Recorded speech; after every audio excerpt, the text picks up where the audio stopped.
আজব দেশ যেখানে পিএইচডির কোনো মূল্য নাই। আমাদের বিশ্ববিদ্যালয়গুলোতে গবেষণা একটু কম হচ্ছে। অক্সফোর্ড ইউনিভার্সিটি টিচার হওয়া সহজ, কিন্তু বাংলাদেশের যে পাবলিক বিশ্ববিদ্যালয় আছে এখানে টিচার হওয়া যায় না। প্রশ্নটা টারশিয়ারি লেভেলের ইউনিভার্সিটির শিক্ষক রিক্রুটমেন্ট নিয়ে, এই জন্য জাস্ট একটু স্ট্যাটিস্টিক্সটা দিতে হবে। আমাদেরকে বলা হয় অক্সফোর্ড ইউনিভার্সিটি টিচার হওয়া সহজ, কিন্তু বাংলাদেশের যে পাবলিক বিশ্ববিদ্যালয় আছে এখানে টিচার হওয়া যায় না। তার কারণ এখানে এসএসসি এইচএসসির মার্ক 10-15 মার্ক দেওয়া আছে ক্যাটাগরিতে পয়েন্ট, কিন্তু পিএইচডির মার্ক মাত্র 5। কিন্তু শুধু বাংলাদেশ ছাড়া সাউথ ইস্ট এশিয়ার ম্যাক্সিমাম কান্ট্রিতে বিশ্ববিদ্যালয় শিক্ষক নিয়োগের ক্ষেত্রে পিএইচডি আবশ্যক। কিন্তু আমরা একমাত্র একটা আজব দেশ যেখানে পিএইচডির কোনো মূল্য নাই, যে কারণে আমাদের উচ্চশিক্ষার ক্ষেত্রে গবেষণা কিছু পাই না।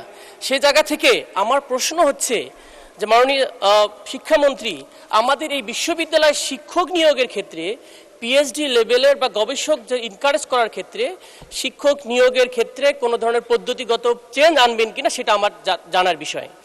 পিএইচডি হলো গবেষণা। আমাদের বিশ্ববিদ্যালয়গুলোতে গবেষণা একটু কম হচ্ছে এবং পিএইচডি শিক্ষক নিয়োগের ক্ষেত্রে যে দুর্বলতা, এটা অত্যন্ত লক্ষণীয় দুর্বলতা রয়েছে। আমরা ইতিমধ্যে বগুড়া বিশ্ববিদ্যালয়ে একটা বিল সংসদে আসবে, সেখানে আমরা শিক্ষক নিয়োগের পদ্ধতিগুলো নিরূপণ করে কিভাবে আগামী দিনে শিক্ষক নিয়োগ করা যায় সেই বিষয়েও আমরা এই ল হেডিংয়ে আমাদের রয়েছে।